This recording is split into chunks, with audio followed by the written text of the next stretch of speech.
ஒரு ஊரில் ஒரு மன்னர் இருந்தார். ஒரு நாள் அவருடைய அரசவைக்கு ஒரு ஓவியன் வந்தான். அவன் சீனா தேசத்திலிருந்து வந்தவன், தாவோ சிந்தனையாளன். அவன் அங்கே வந்து மன்னர் முன்னாடி நிற்கிறான். யாரும் செய்ய முடியாத ஒரு காரியத்தை என்னால் செய்ய முடியும்னா. இவன் இப்படி சொன்னதை கேட்டதும் ஏற்கனவே அங்கே இருந்த அரசவை ஓவியன் ஒருத்தனுக்கு கோபம் வந்துட்டுது. இதோ பாரு, இப்படிலாம் பேசக்கூடாது, நான் வேணும்னா உன்னுடைய சவாலை ஏற்றுக்கிறேன் அப்படின்னா. நாம் 2 பேரும் ஓவியம் தீட்டுவோம், அதை பார்த்துட்டு நம்ம 2 பேரில் யார் சிறந்த ஓவியன் அப்படிங்கிறத மன்னரே தீர்மானம் செய்யட்டும், என்ன சொல்கிற அப்படின்னு கேட்டான். அவனும் சரின்னு ஒத்துக்கிட்டான். போட்டி ஆரம்பமாச்சு. அரசர் அவங்களுக்கு 2 சுவர்களை ஒதுக்கி கொடுத்தார். 6 மாத காலம் அவகாசம் கொடுத்தார். 2 ஓவியர்களும் அவங்கவுங்க வேலையை ஆரம்பித்தாங்க. இரவு பகலாக வேலை செய்ய ஆரம்பிச்சுட்டாங்க. 6 மாதம் முடிஞ்சது. அரசர் வந்து பார்த்தார். முதல்ல தன்னுடைய அரசவை ஓவியர் தீட்டியிருந்த ஓவியத்தை பார்த்தார். ரொம்ப பிரமாதமாக இருந்தது, பாராட்டினார். இதோ பாரு, உன்னுடைய ஓவியம் அற்புதமாக இருக்குது, உயிரோட்டம் உள்ளதாக இருக்குது, கலையின் உச்சமே இதுதான், இதை விட சிறந்த ஒரு ஓவியத்தை வேற யாராலையும் படைக்க முடியாது அப்படின்னார். அதுக்கப்புறம் அந்த சீன ஓவியன்கிட்ட போனார். எங்கே உன்னுடைய ஓவியம்னு கேட்டார். திரைச்சீலையை விலக்கி விட்டு பாருங்கன்னா. மன்னர் வந்து அந்த திரைச்சீலையை விளக்குனார். உள்ளே வந்து ஓவியம் இருக்க வேண்டிய இடம் கண்ணாடி மாதிரி தெரிஞ்சுது. அவன் அந்த 6 மாத காலமாக அந்த சுவரை வந்து தேய்ச்சி தேய்ச்சி கண்ணாடி மாதிரி ஆக்கி வச்சிருக்கிறான்.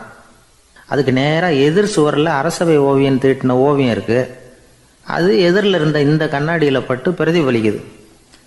மன்னர் யோசனை பண்ண ஆரம்பித்தார். அப்புறம் அந்த சீன ஓவியனை பார்த்து கேட்டார். இதை பாரு, நீ என்னுடைய ஆளை வந்து தோற்கடிச்சுட்ட அப்படிங்கிறதுல சந்தேகம் இல்லை, ஆனாலும் எங்களை ஏமாத்தி இருக்கிற, எந்த ஓவியமும் நீ வரையிலையே அப்படின்னார். அரசே, இதுதான் உண்மையான ஓவியம், உயிருள்ள ஓவியம்.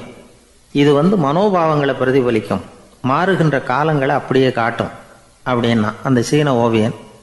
கையால் வரைகிற ஓவியங்களில் சலனம் இல்லை, கண்ணாடி அப்படி கிடையாது, சக்தியின் ஓட்டம் அதில் எப்பவும் இருந்துக்கிட்டே இருக்கும், கண்ணாடி மட்டுமே ஜீவன் உள்ள ஓவியமாக இருக்க முடியுங்கிறத அந்த சீன ஓவியன் தெரிஞ்சு வச்சிருந்தான். ஏன்னா அவன் ஒரு தாவோ சிந்தனையாளன். ஒவ்வொரு குழந்தையும் இந்த கண்ணாடியோடு தான் பிறக்குது. ஆனால் நாம் என்ன செய்கிறோம்னா ஓவியங்களை கண்ணாடி மீது பதிப்பிச்சு விடுறோம். கண்ணாடி நம்மளை பிரதிபலிக்குது.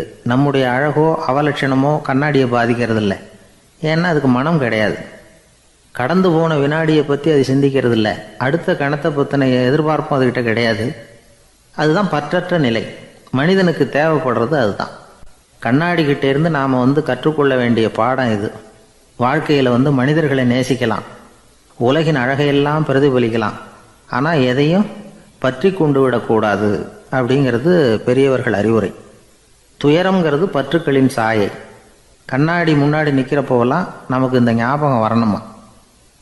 ஒரு குடும்ப தலைவர் ஒரு நாள் காலையில் விடிஞ்சு எழுந்திரிச்சதும் சத்தம் போட்டார். யார் இந்த கருங்குரங்கு படத்தை என் ரூமில் கொண்டாந்து மாட்டி வச்சது அப்படின்னு கத்தினார். சமையல் கட்டிலிருந்து மனைவி பதில் சொன்னாங்க. தூக்க கலக்கத்தில் உளராதிங்க, நல்லா பாருங்க, அது படம் கிடையாது, முகம் பார்க்குற கண்ணாடி அப்படின்னாங்க. ஒரு அம்மா சொல்லுது, அதாவது கணவன் மனைவியாக இருந்துட்டு அப்புறம் விவாகரத்து வாங்கிட்டு அதுக்கப்புறம் அந்த அம்மா பேசுகிறத நேற்று தொலைக்காட்சியில் போட்டாங்க. அது என்ன சொல்லுதுன்னா, நாங்கள் வந்து கணவனும் மனைவியாக இருக்கிறப்போ எங்களுக்குள்ளே சண்டை வந்துக்கிட்டு இருந்தது, இப்போ விவாகரத்து வாங்கிட்டு இப்போ நண்பர்களாக இருக்கிறோம், இப்போ வந்து சண்டையே வர்றதில்லை எங்களுக்குள்ளே. அப்படி பாருங்கள், கணவன் மனைவியாக இருந்தப்போ சண்டை வந்து தான், விவாகரத்து வாங்கினது மறுபடியும் நாங்கள் நல்லபடியாக தான் இருக்கிறோம், ஒன்றும் எங்களுக்கு சண்டை வரல. அப்படி இருக்குது இப்போ காலம் போய்கிட்டு இருக்கு. நேற்று அப்படி ஒரு இது என் கூட வேலை பார்க்குறப்போ ஒரு அம்மா இருந்தாங்க. அவங்க எப்போதும் அவங்க வீட்டுக்காரர் படத்தையே வச்சுருப்பாங்க, கையில் பத்திரமா வச்சுருப்பாங்க. அவ்வளவு மரியாதை மதிப்புன்னு சொல்லி நாங்கள்லாம் அவங்கள பெருசாக நினைப்போம்.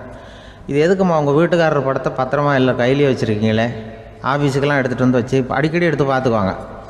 அவ்வளவு பிரியமாக அவங்க வீட்டுக்காரர் இல்லை. ஆமாம், எனக்கு வந்து ஏதாவது பிரச்சனை வந்துவிடுதுன்னா உடனே எங்கள் வீட்டுக்காரர் படத்தை எடுத்து பார்ப்பேன். பரவாயில்லையே, இப்படி ஒரு இதாக. ஆமாம், இதை பார்த்துட்டு நினச்சிக்குவேன், இதை விட பிரச்சனை வேறு என்ன இருந்துட போகுது உலகத்தில்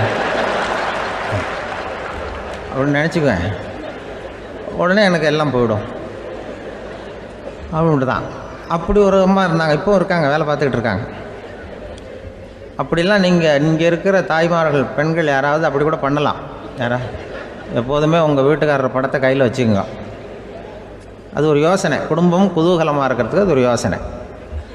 அதே மாதிரி இவங்களும் அவங்க படத்தை வச்சுக்கலாம், வச்சுக்கிட்டு பிரச்சனை வரும்பொழுது பார்த்துக்கணும், இதை விட நமக்கு என்ன வந்துட போகுது பெருசாக அப்படின்னு.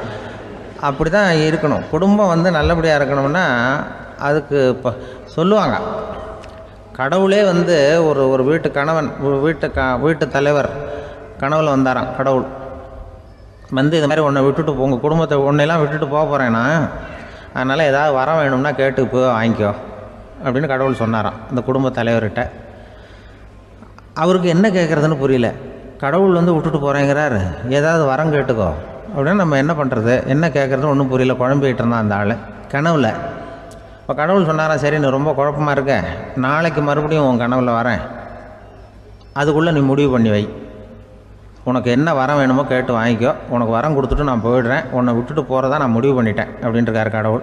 சரி ஒரு நாள் அவகாசம் கொடுங்க, நாளைக்கு நான் அதுக்குள்ளே முடிவு பண்ணி வைக்கிறேன்ட்டு அவர் வந்தார். மறுநாள் முழிச்சுக்கிட்டு மனைவி மகன் மக்கள் எல்லோரையும் கூப்பிட்டார், குடும்பத்தில் எல்லாரையும். இப்படி வாங்க, இது மாதிரி நேற்று கனவுல வந்தார் கடவுள், நம்மளை விட்டுட்டு போக போகிறாராம், என்ன வரம் வேணும்னு கேட்டு வாங்கிங்கோ அப்படின்னு போய் சொல்லிட்டார். என்ன கேட்குறதுன்னா அப்படின்னு அந்த கணவன் கேட்குறான்.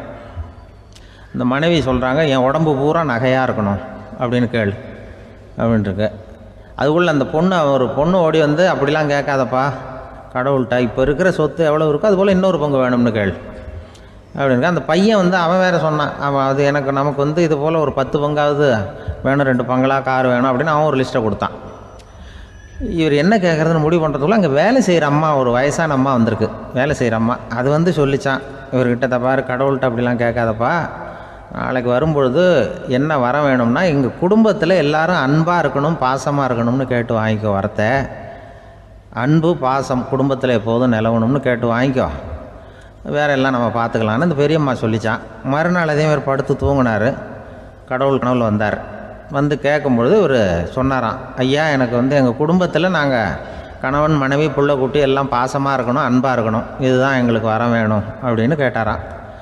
இவர் கேட்டதும் கடவுள் வந்து தலையை சொரிய ஆரம்பிச்சிட்டாராம். ஏன் என்ன யோசிக்கிறீங்கன்னு கேட்டிருக்காரு. நீங்கள் அன்பாக பிரியமாக இருந்தீங்கன்னா அப்புறம் ஏன் நான் உங்களை விட்டுட்டு போக போகிறேன், நான் ஏற்கனவே இல்லைங்கிறதுனால தான் உங்களை விட்டு போகலாம்னு முடிவு பண்ணியிருந்தேன். இப்போ நீங்கள் ஏற்கனவே பாசமாக இருந்தீங்கன்னா நான் இனிமேல் போக மாட்டேன், அதனால் ஏன் முடிவும் மாற்றிக்க வேண்டியதுதான், உங்கள் கூட தான் இருக்க போகிறேன்னாராம். இப்படி ஒரு கதை சொல்லுவாங்க. அதனால் ஒரு குடும்பத்தில் அந்தந்த உறவு முறைகள் சரியாக இருக்கிற வரைக்கும் எல்லாம் நல்லாயிருக்கும். அங்கே தான் இறைவன் வாழும் இல்லம்ங்கிறாங்களே, அதுதான் அது. அதில் அந்த குடும்ப தலைவருங்கிறவர் கணவன் அப்படிங்கிறதுனால அவருக்கு தான் பொறுப்பு. அவருக்கு நிறைய சகிப்புத்தன்மை வேணும், கோபம் வரக்கூடாது, யார் என்ன சொன்னாலும் போகணும். சில கணவன்மார்கள் வந்து எது சொன்னாலும் மனைவி வந்து தட்டுறதில்லை, அங்கே போனால் போவாங்க, எதுக்கு போக சொல்கிறேன்னு கேட்குறதில்ல, போகிறது, இங்கே வான்னா வர்றது. திருவள்ளுவர் மனைவி இருந்தாருன்னு சொல்கிறாங்கல்ல, அது மாதிரி. அது எப்படின்னா ஒருத்தர் சொன்னார், அது அப்படி இல்லை, அதுக்கு ஒரு கதை சொன்னார். ஹிட்லர் வந்து வந்தாராம் ஒரு தடவை, ஒரு பெரிய கப்பல் மேலே, கப்பலுடைய மேல் தளத்தில் ஹிட்லர் வந்துக்கிட்டு இருக்கார். ஒரு இங்கிலீஷ் கேப்டன் எதிரில் நிற்கிறான். அவனுக்கு பெரிய ஆச்சரியம், இந்த ஆள் எப்படி இப்படி ஒரு தனி மனிதனாக இருந்துக்கிட்டு உலகத்தையே இப்படி இந்த பாடுபடுத்துகிறார் அப்படின்னு சொல்லி, உன்னுடைய வெற்றிக்கு என்ன காரணம்னு கேட்டாராம் அந்த இங்கிலீஷ் கேப்டன். இப்போ ஹிட்லர் சொன்னாராம், என்னுடைய வெற்றிக்கு காரணம் என்கிட்ட வேலை செய்கிற ஊழியர்கள், நான் கிழிச்ச கோட்டை தாண்ட மாட்டாங்க, நான் என்ன சொல்கிறேனோ அதை உடனே செய்வாங்க, ஏன் எதுக்குன்னு எதிர்த்து பேச மாட்டாங்க, அதுதான் என்னுடைய வெற்றிக்கு காரணம் அப்படின்னு சொல்லி அதை நிரூபித்து காட்டுறேன் பார் அப்படின்னு சொல்லி கையை தட்டினாராம் ஹிட்லர். உடனே ஒரு சிப்பாய் எங்கேருந்து வந்து லெஃப்ட் ரைட் போட்டு வந்து சல்யூட் பண்ணி நின்னான்.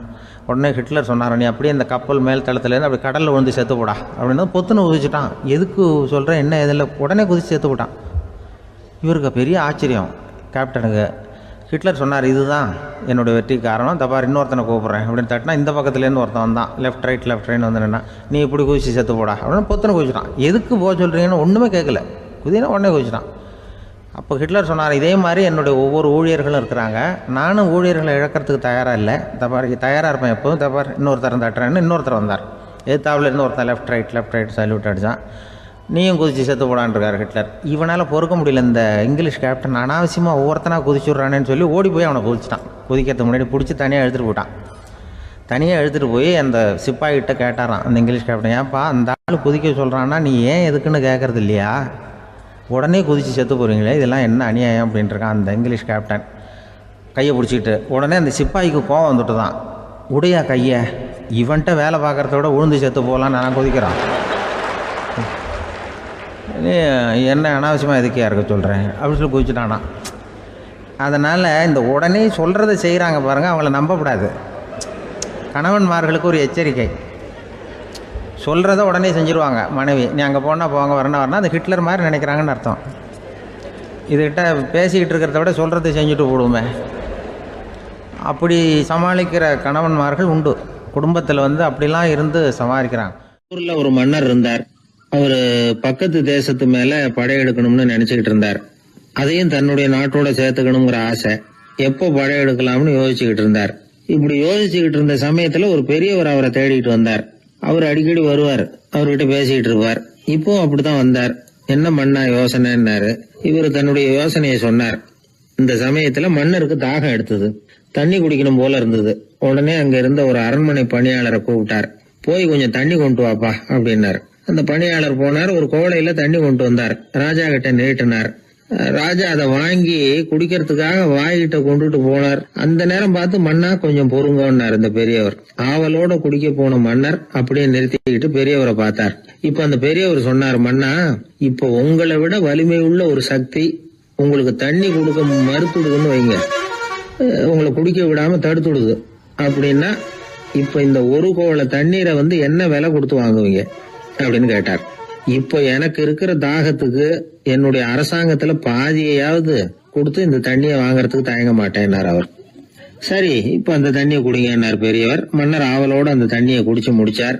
அதுக்கப்புறம் கொஞ்ச நேரம் தன்னுடைய படையெடுப்பு பத்தி சொல்லிட்டு இருந்தார். கொஞ்ச நேரம் கழிச்சு மறுபடியும் இந்த பெரியவர் கேட்டார், மன்னா இப்போ நீங்க ஒரு கோவள தண்ணீரை குடிச்சு முடிச்சுட்டீங்க. இப்ப அந்த தண்ணீர் உங்க உடம்பு விட்டு வெளியில வரக்கூடிய பாதை அடப்பட்டு போச்சு அப்படின்னு வச்சுங்க, அதை வெளியேற்றுவதற்காக நீங்க எவ்வளவு செலவழிப்பீங்க அப்படின்னு கேட்டார். மன்னர் யோசனை பண்ணார். அப்படி ஒரு நிலைமை ஏற்பட்டு போச்சுன்னா என்னுடைய அரசாங்கம் பூராவையும் அதுக்கு ஈடா தர்றதுக்கு கூட தயங்க மாட்டேன்னார். இப்ப அந்த பெரியவர் சொன்னார், எந்த அரசாங்கத்தின் மதிப்பு ஒரு கோவள தண்ணீர் அளவுக்கு கூட இல்லையோ அந்த அரசாங்கத்தை அடையணுங்கிற பேராசையில மனிதர்கள் தங்களுடைய சகோதரர்கள் கூடவே சண்டை போட்டுக்கிறாங்களே, அதுல ஏதாவது அர்த்தம் இருக்குதா அப்படின்னாராம். மன்னருக்கு இப்பதான் அர்த்தம் புரிஞ்சுதான். மனசுல தெளிவு உண்டாச்சு. தன் மனசுக்குள்ள உண்டான வெறிய விரட்டி அடிச்சு விட்டார். அதுக்கப்புறம் நிம்மதியா ஆட்சி புரிஞ்சார். இப்படி ஒரு கதை. உயிருக்கு என்ன விலை கொஞ்சம் யோசனை பண்ணி பாருங்க. ஆனா அது இப்ப எவ்வளவு மலிவா போயிட்டுது, அதையும் யோசனை பண்ணி பாருங்களேன். ஆசை பேராசையா மாறுது, அப்புறம் அது வெறியா ஆகுது, அதுக்கப்புறம் பைத்தியம் பிடிக்குது. இந்த காலத்து மனிதர்களுக்கு 2 விதமான பைத்தியம் பிடிச்சிருக்கிறதாக ஒரு பெரியவர் சொல்றார். ஒன்னு பணம், இன்னொன்னு அதிகாரம். இதெல்லாம் எவ்வளவு காலத்துக்கு நீடிக்கும்? ஒரு சர்வாதிகார நாட்டுல 3 பேர் ஜெயில இருட்டு அறையில பேசிக்கிட்டு இருக்கிறாங்க. நீ எப்படி இந்த ஜெயிலுக்கு வந்த அப்படின்னு ஒருத்தர் கேட்டாராம். இந்த நாட்டு ராஜாவை ஆதரிச்சு நான் பிரச்சாரம் பண்ணினேன், அதனால கூட்டத்துல தகராறு வந்துட்டுது, கலவரமா போச்சு, அதுக்கு நான் தான் காரணம்னு அரெஸ்ட் பண்ணி இங்க கொண்டாந்து போட்டாங்க அப்படின்னாராம் அவரு. சரி, நீ எப்படி இங்க வந்த அப்படின்னு இன்னொருத்தரை பார்த்து கேட்டிருக்காரு. நான் இந்த நாட்டு ராஜாவை எதிர்த்து பிரச்சாரம் பண்ணேன், அதனால கலவரம், அரெஸ்ட் பண்ணி கொண்டாந்து போட்டாங்கன்னார். சரிப்பா, நீ எப்படி அங்க வந்த அப்படின்னு 3வது ஆளை பார்த்து இவங்க கேட்டாங்களாம். இதுக்கு அந்த ஆள் மெதுவா வெளிச்சத்துக்கு நான் தான் இந்த நாட்டு ராஜா அப்படின்னா. எனக்கு தெரிஞ்ச ஒருத்தர் இருக்கார். அவரு ஒரு பெரிய காவல்துறை அதிகாரி, ரொம்ப கண்டிப்பானவர். அவரை கண்டாவே எல்லாரும் பயப்படுவாங்க. அப்படிப்பட்டவர் வீட்டுக்கு போனா அப்படியே அடியோட மாறிடுவார். அங்க போய் பாத்தீங்கன்னா குழந்தைகளோட குழந்தையா அவர் விளையாடிட்டு இருப்பார். அலுவலக சமயத்துல பாத்தீங்கன்னா குதிரை முதுகுல அவர் உட்காந்துருப்பார். வீட்டுல பாத்தீங்கன்னா அவர் முதுகுல குழந்தை உட்காந்துருக்கும். அவரு குதிரை மாதிரி போயிட்டு இருப்பார். இது எப்படிங்க முடியுது உங்களால அப்படின்னு கேட்டாங்க. அது ஒண்ணுமில்ல, இங்க வீட்டுக்கு வந்த உடனே என்னோட மனசை தனியா எடுத்து வச்சிருவேன் அப்படின்னார். அது என்னங்க உங்க சட்டப்பயிலியா இருக்குது மனசு, அது தனியா எடுத்து வைக்கிறதுக்கு அப்படின்னு கேட்டாங்க. அப்படி இல்லைங்க, இது ஒரு பயிற்சி, மனப்பயிற்சி, அவ்வளவுதான் அப்படின்னார். இப்படி சமயம் பார்த்து மனசை தனியா வச்சுவிட தெரிஞ்சவங்க வாழ்க்கையில எப்பவும் உற்சாகமா இருப்பாங்க அப்படிங்கிறது பெரியவங்க கருத்து. ஒரு டாக்டர் ஆஸ்பத்திரியில் இருக்கிற வரைக்கும் டாக்டரா இருக்கலாம், அவர் மனைவிகிட்டையும் அவர் டாக்டரா இருக்க வேண்டிய அவசியம் இல்லை. ஒரு வக்கீல் கோர்ட்ல இருக்கிற வரைக்கும் வக்கீலா இருக்கலாம், வீட்டுக்கு வந்ததுக்கு அப்புறமும் வக்கீலா இருக்க வேண்டிய அவசியம் கிடையாது. வீட்டில் குழந்தைகள்கிட்ட விளையாடும் பொழுதும் அதுகள்கிட்ட ஃபீஸு கேட்டுக்கிட்டு இருக்கக்கூடாது. நாம எப்படி இருக்கணும்னு பெரியவங்க சொல்றாங்கன்னா, மனசோட சேரக்கூடாதான், அப்படி சேராம வாழ்க்கையை கவனிக்கணுமா. மனசை அப்படியே தனியாக எடுத்து பக்கத்தில் வச்சுடணும். அப்படின்னா அதை அப்படியே தூக்கி எறிஞ்சுடு அப்படின்னு அர்த்தம் இல்லை. ஏன்னா மனசுங்கிறது நமக்கு உபயோகப்படக்கூடிய ஒன்று தான். எப்போ எப்போ அது தேவையோ அப்பப்போ எடுத்து உபயோகப்படுத்திக்கணும். தேவைப்படுறப்போ எடுத்து கண்ணாடியை மாட்டிக்கிறோம்ல, படிக்கும் பொழுது கண்ணாடி தேவைப்படுது எடுத்து மாட்டிக்கிறோம் இல்லையா, அது மாதிரி கணக்கு போடுறதுக்கு மனசு தேவை. கடைக்கு போய் ஒரு பொருள் வாங்குகிறோம், காசு கொடுக்குறோம், மீதி சில்லறை சரியாக இருக்கா அப்படின்னு எண்ணி பார்த்து வாங்க வேண்டியிருக்கு. அந்த சமயத்தில் மனசை எடுத்து தனியாக வச்சுட்டேன் அப்படின்னு சொல்லிகிட்டு இருக்கக்கூடாது. பரீட்சைக்கு படிக்க வேண்டியிருக்குது, படித்ததையெல்லாம் அப்படியே நினைவில் வச்சுக்க வேண்டியிருக்கு. அந்த சமயத்தில் மனசை தூக்கி எறிஞ்சுட்டேன் சார் அப்படின்னு சொல்லிகிட்டு இருக்கக்கூடாது. அப்படி சொன்னால் பரீட்சை நம்மளை தூக்கி எறிஞ்சிடும். அதனால் தேவைப்படுறப்போ மனசை உபயோகப்படுத்தணும், தேவையில்லாதப்போ அதை தனியாக ஓய்வு எடுத்துக்க விட்டுடணும். இப்படி நாம் பழக்கப்படுத்திக்கிட்டா வாழ்க்கைங்கிறது நமக்கு புதுசாக தெரியுமா. மனசுக்கும் ஒரு சக்தி கிடைக்கும். எந்திரங்களுக்கு ஓய்வு கொடுக்குற மாதிரி மனசுக்கும் ஓய்வு கொடுக்கணும், இல்லைன்னா அது களைச்சி போயிடும். குழந்தைகள் மனசை சுமந்துக்கிட்டு இருக்கிறது இல்லை. இது முதியவர்கள் குழந்தைகள்கிட்ட இருந்து கற்றுக்க வேண்டிய ஒரு பாடம். ஆனாலும் இந்த கால குழந்தைகள்கிட்ட ரொம்ப எச்சரிக்கையாக இருக்க வேண்டியிருக்கு. ஒரு தாத்தாவும் பேரனும் விளையாடிக்கிட்டு இருக்கிறாங்க. தாத்தா எனக்கு சைக்கிள் ஓட்ட கற்றுக் கொடு அப்படிங்கிறான் பேரன். சைக்கிள் உயரம் கூட இல்லை, அதுக்குள்ளே சைக்கிள் ஓட்டணுமா அப்படின்னார் தாத்தா.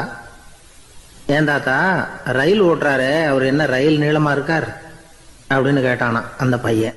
அந்த ஆளுக்கு பேச தெரியாது, அவர்கிட்ட கொஞ்சம் எச்சரிக்கையாக நடந்துக்கோ அப்படின்னு சொல்கிறது உண்டு. அப்படின்னா என்ன அர்த்தம்? அவர் இன்னமும் குழந்தையாகவே இருக்கிறாரு, இன்னும் பேச்சு வரலன்னு அர்த்தம்? அப்படி இல்லை, அவருக்கு நாகரிகமாக பேச தெரியலன்னு அர்த்தம். பேசுறதுங்கிறது மனுஷனால் மட்டுமே முடியக்கூடிய ஒரு காரியம்.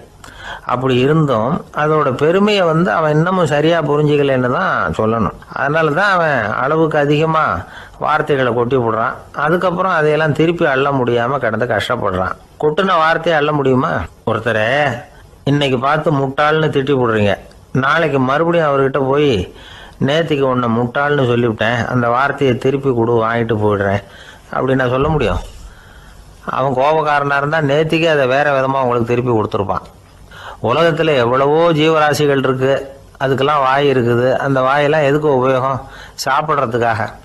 ஆனால் நமக்கு இருக்கிற வாய் சாப்பிட்றதுக்காக மட்டும் இல்லை, பேசுறதுக்காகவும் தான். பேச முடியலன்னா வாய் இருந்தால் கூட அது வாயில்லா ஜீவன் தான்.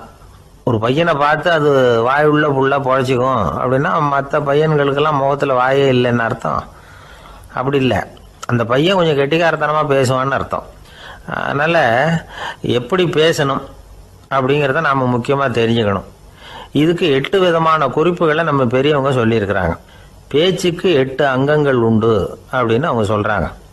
அதெல்லாம் என்னென்ன அப்படின்னா, உண்மை, நன்மை, அன்பு, நிதானம், இனிமை, ஆழம், சமயமறிதல், சபையறிதல். இந்த 8 தன்மையும் பேச்சில் இருக்கணுமா. இதையே கொஞ்சம் விவரமாக சில பேர் போர்டில் எழுதி வச்சுருப்பாங்க. அதாவது எழுத்துலையாவது அதெல்லாம் இருக்கட்டுமே அப்படின்னு நினச்சி நீங்கள் கூட சில இடங்களில் இதை பார்த்துருக்கலாம். அதாவது உண்மையே பேசுக, நன்மையே பேசுக, அன்பாக பேசுக, நிதானமாக பேசுக, இனிமையாக பேசுக, ஆழமுடையதாக பேசுக, சமயமறிந்து பேசுக, சபையறிந்து பேசுக, இப்படி எழுதி வச்சுருப்பாங்க. இந்த 8 அம்சமும் சரியாக பொருந்தி இருந்தால் தான் அது பேச்சு. மற்றதெல்லாம் பேச்சாகிடாது. பேச்சு ஒரு சிறந்த கலை. எல்லாத்தையும் விட பேசாமல் இருந்தும் பழகணும், அது ரொம்ப முக்கியம். உண்மையே பேசணும். சத்தியத்துக்கு மதிப்பு கொடுக்குறவங்கள தான் சரித்திரம் மதிக்கும். உண்மை பேசினா மட்டும் போதாது, அந்த உண்மையில் நன்மை கலந்துருக்கணும். கொலைகாரனுக்கு பயந்துக்கிட்டு ஒருத்தன் உங்கள் வீட்டுக்குள்ளே ஒளிஞ்சிருக்கிறான். அந்த முரட்டு ஆசாமி கையில் அறிவாளோடு அவன் இங்கே வந்தானான்னு உங்ககிட்ட கேட்குறான்னு வச்சுங்க. உண்மைதான் உயர்வு தரும் அப்படின்னு நினச்சிக்கிட்டு, ஆமாம் உள்ளே தான் இருக்கிறான், அடுப்பங்கரையில் குதிருக்கு பின்னாடி உட்காந்துருக்கிறான், போய் பிடிச்சிட்டு போங்க அப்படின்னு நான் சொல்லுவீங்க? அது நன்மை இல்லாத உண்மை. அதனால் பிரயோஜனம் கிடையாது. அதே மாதிரி உங்கள் பேச்சில் அன்பு இருக்கணும், நிதானம் இருக்கணும், இனிமை இருக்கணும், சிந்தித்து பேசணும். சமயம் அறிந்து பேசுகிறதும் முக்கியம். அதை பற்றி நமக்கு வேறு யாரும் சொல்லிக் கொடுக்க வேண்டியதில்லை. எந்த நேரத்தில் யாருக்கிட்ட எப்படி பேசினா காரியம் நடக்கும் அப்படிங்கிறது நமக்கு நல்லா தெரியும். அது கைவந்த கலை. அவையறிந்து பேசுகிற திறமை பேச்சாளர்களுக்கு ரொம்ப அவசியம். அது இல்லைன்னா நிலைமை பரிதாபமாயிடும். ஒரு பேச்சாளர் ரொம்ப மும்முரமாக பேசிக்கிட்டே இருந்தாராம். ரொம்ப நேரம் நிறுத்தவே இல்லை, பேசிக்கிட்டே இருக்கிறார். சபையில் இருந்தவங்கெல்லாம் ஒவ்வொருத்தரும் எழுந்திரிச்சு போய்கிட்டே இருக்கிறாங்க. கடைசியில் 2 பேர் தான் அக்கறையாக பேசுகிறவரை கவனிச்சுட்டு உட்காந்துருந்தாங்களாம். மேடையில் பேசிக்கிட்டு இருந்தவர் அவங்கள பார்த்து சொன்னாராம், எனக்கு கூட்டம் முக்கியம் இல்லை, எவ்வளவு பேர் என் பேச்சை கேட்குறாங்க அப்படிங்கிறது முக்கியம் இல்லை, நீங்கள் 2 பேராவது ஊக்கமாக என்னை கவனிச்சுக்கிட்டு உட்காந்துருக்குறீங்க, அது போதும், உங்களுக்காகவே நான் பேசிக்கிட்டு இருக்கிறேன் அப்படின்னார். இதை கேட்டதும் உட்காந்துருந்த 2 பேரில் ஒருத்தர் எழுந்திருச்சு, அப்படி இல்லைங்க, நாங்கள் 2 பேரும் நீங்கள் பேசி முடித்த உடனே தொடர்ந்து பேச வேண்டிய ஆளுங்க, அதுக்காக தான் காத்துக்கிட்டு இருக்கிறோம், சீக்கிரம் முடிங்க அப்படின்னாங்களாம். காஞ்சிபுரத்தில் பல்லவ ராஜா ஒரு கோவில் கட்டினார், கைலாசநாதர் கோவில். அதுக்கு கும்பாபிஷேகம் பண்ணுறதுக்கு ஒரு நாள் குறிப்பிட்டு அதுக்கு வேண்டிய ஏற்பாடுகள்லாம் பண்ணினார். முதல் காரியமாக கடவுளை வேண்டிக்கிட்டார், நீங்கள் இந்த கும்பாபிஷேகத்துக்கு நேரில் வந்து கலந்துக்கணும்னார். கடவுள் அந்த ராஜா கனவுல வந்தார், நீ கும்பாபிஷேகம் வச்சிருக்கிற அதே நாளில் அதே நேரத்தில் எனக்கு இன்னொரு ஊரில் ஒரு கும்பாபிஷேகம் இருக்குது, அதுக்கு போக வேண்டியிருக்கு. அதாவது திருநின்ற ஊரில் என்னுடைய பக்தர் ஒருத்தர், அவரும் ஒரு கோயில் கட்டி கும்பாபிஷேகம் செய்கிறார், நான் அதுக்கு போக வேண்டியிருக்கு, அதனால் உன்னுடைய தேதியை நீ மாற்றி வச்சுக்கோ அப்படின்னார். கடவுள் தான் எங்கேயும் இருக்கிறவராச்சே, அவர் நினச்சா 2 இடத்துலையும் இருந்து கோயில் கும்பாபிஷேகத்தை நடத்த முடியாதா? ஏன் அப்படி செய்யலை? அது ஒரு முக்கியமான காரணத்துக்காக தான். திருநின்ற ஊரில் இருந்த பூசலாருங்கிற அந்த அடியாரின் பெருமையை இந்த உலகத்துக்கு எடுத்து காட்டணுங்கிறதுக்காகத்தான் கடவுள் அந்த ராஜா கிட்ட அப்படி சொன்னார். சரி, அந்த அடியார் அப்படி என்னதான் பெருசாக கோயில் கட்டி விட்டார்? ராஜா கட்டின கோயிலை விட பெருசா? அவர் கட்டினது கருங்கல்லாலேயோ மண்ணாலேயோ மரத்தாலேயோ இல்லை, அவர் கட்டின கோயில் வேறு மாதிரி. அது மனசால கட்டின கோயில், மனசுக்குள்ளே இருக்கிற கோவில், மனக்கோவில். அந்த அடியார் தன்னோட மனசுக்குள்ளே மாசக்கணக்காக ஒவ்வொரு கல்லாக சேர்த்து கட்டின கோவில். இந்த விஷயம் ராஜாவுக்கு தெரியாது. அவர் என்ன நினச்சுட்டாரு, அது நாம் கட்டின கற்கோயிலை விட ரொம்ப பெருசாக இருக்கும் போல இருக்கு அப்படின்னு நினச்சிட்டார். சரி, அப்பேற்பட்ட அந்த கோயிலை தரிசனம் பண்ணிவிட்டு வருவோம் அப்படின்னு நினச்சி ராஜா திருநின்ற ஊருக்கு போகிறார். அங்கே போய் பார்த்தா கோயிலையும் காணும், ஒன்றையும் காணும். கடைசியில் பூசலார் கட்டின மனக்கோவில் தான் அதுங்கிறத அவர் புரிஞ்சுக்கிறார். உடனே அந்த அடியாரின் காலில் விழுந்து வணங்குறார். அவரோ, இது மனசால முயன்ற கோவில், இதுக்கு இத்தனை பெருமையா அப்படின்னு ஆச்சரியப்படுறார். இதில் ஆச்சரியப்படுறதுக்கு ஒன்றும் இல்லை, ஆண்டவன் விரும்புறது அகபக்தியையே தவிர புற தோற்றங்களே அல்ல. இதை நாம் புரிஞ்சுக்கிட்டோம்னா நமக்குள்ள எந்த வேறுபாடுகளும் வர்றதுக்கு வழியே இல்லை. இன்னொரு ராஜா இருந்தார், அவர் ஆண்டவனுக்கு படைக்கிறதுக்காக ஒரு தார் நல்ல செவ்வாழைப்பழமாக எடுத்துக்கிட்டு போகணும்னு நினச்சார். அதனால் முத நாளே அதை வாங்கிட்டு வர சொன்னார் வேலைக்காரங்கிட்ட. வேலைக்காரன் போனால் கடைத்தெருவில் ஒரு தார் பழம் வாங்கினா, வர்ற வழியில் அவன் குடிசை, அப்படியே எட்டி பார்த்துட்டு போவோமேன்னு நினச்சான். போனான், அங்கே இவனோட குழந்தை பாவம் பசியால் கத்திக்கிட்டு இருக்கு. இவன் பார்த்தான், இவ்வளவு பெரிய தாரில் ஒரு 2 பழம் எடுத்தா தெரியவா போகுது அப்படின்னு நினச்சி ஒரு 2 பழத்தை பிச்சு அந்த குழந்தைகிட்ட கொடுத்தான். அது அதை வாங்கி வயிறார சாப்பிட்டுது, பசி அடங்குச்சு, விளையாட போயிட்டுது. இவன் அதுக்கப்புறம் வாழைப்பழத்தை எடுத்துக்கிட்டு அரண்மனைக்கு வந்தான். 2 பழம் பிச்சிருக்கிறது ராஜாவுக்கு தெரிஞ்சு போச்சு. இவன் உண்மையை சொல்லிவிட்டான். உடனே ராஜா, கடவுளுக்கு படைக்க வேண்டிய பொருளை குழந்தை எச்சில் பண்ண விட்டுருக்கியே அப்படின்னு சொல்லி அவனை கட்டி வச்சு சாட்டையால் அடித்தார் பாவம். மறுநாள் பழத்தை கோயிலுக்கு எடுத்துகிட்டு போனார், கடவுள் முன்னாடி வச்சார். கடவுள் கண்ணை திறந்து பார்த்தார், பழம்லாம் அழுகி இருக்குது. என்ன இது அழுகி போன பழம் அப்படின்னார். ராஜா முழிச்சார், நல்லா தானே இருந்தது அப்படின்னு நினச்சார். அப்போ கடவுள் அந்த ராஜா கிட்ட சொன்னாராம், இதை பார்ப்பா, இந்த தாரில் 2 பழம் தான் நல்ல பழம், அந்த 2 பழங்களையும் நேற்றுக்கே நான் சாப்பிட்டுட்டேன் அப்படின்னாராம். அப்போ தான் ராஜாவுக்கு புரிஞ்சுது, ஏழை குழந்தையின் பசியை தீர்க்கறதுக்காக உதவுன அந்த 2 பழம்தான் இறைவன் சாப்பிட்ட பழம்னு. இறைவன் இருக்கிற இடம் எது? இதுதான். இதில் ஒரு பெரிய நீதிபதி இருந்தார், சென்னையில் உண்மையாக நடந்தது. சென்னையில் ரொம்ப காலத்துக்கு முன்னாடி காந்தி இருந்த காலத்தில் சென்னையில் ஒரு நீதிபதி, அவர் ஒரு நாள் கோர்ட்லாம் விட்டு ரொம்ப கஷ்டப்பட்டு ராத்திரி சும்மா போய் உடனே வீட்டுக்கு வரல. கோர்ட்டினுடைய நடவடிக்கை முடிஞ்சு வீட்டுக்கு வராமல் போய் எங்கெங்கேயோ போய் சுற்றிவிட்டு அந்த நண்பர்களோடு அப்படி உல்லாசமாக அப்படி கொண்டாடிவிட்டு ராத்திரிக்கு வந்திருக்கிறாரு வீட்டுக்கு 1 மணிக்கு. அப்போ அந்த வயசான அம்மா வாசல்லையே காத்துக்கிட்டு இருக்கு. உள்ளே போச்சு நீதிபதி, இன்னும் சேரலேன்னு வாசல்லையே நின்றுட்டு இருந்துதான்.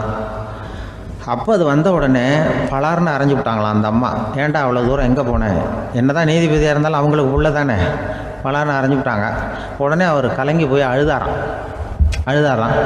மறுநாள் கேட்டிருக்காங்க அந்த பக்கத்தில் இருந்தவங்க, ஏன் நீ பெரிய நீதிபதி, பெரிய பதவியில் இருக்க, அதனால் உன்னை அவங்க அம்மா அடிச்சிட்டாங்கன்னு அழுதியா அப்படின்னு கேட்டாங்களாம்.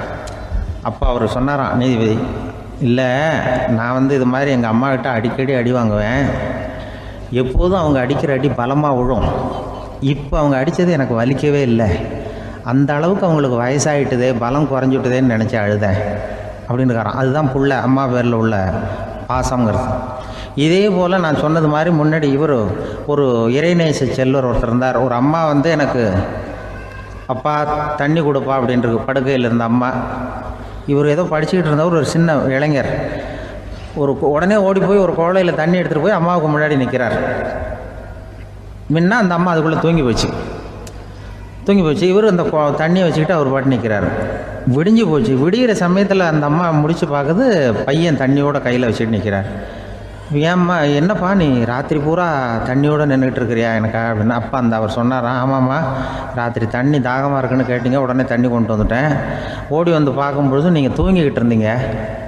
தூங்கிட்டு இருக்கும்பொழுது உங்களை எழுப்ப வேண்டாம், தூக்கத்தை கெடுக்க வேண்டாம்னு நான் நினச்சேன். அதனால் எழுப்பலை. தூக்கம் முழிக்கிற சமயத்தில் உடனே தாகமாக இருக்கும், தண்ணி குடிக்கணும்னு ஆசைப்படுவீங்க, அதனால் தண்ணியை பக்கத்துலேயே வச்சுட்டு நிற்கிறேன் அப்படின்னு அந்த இளைஞர் சொன்னாராம்.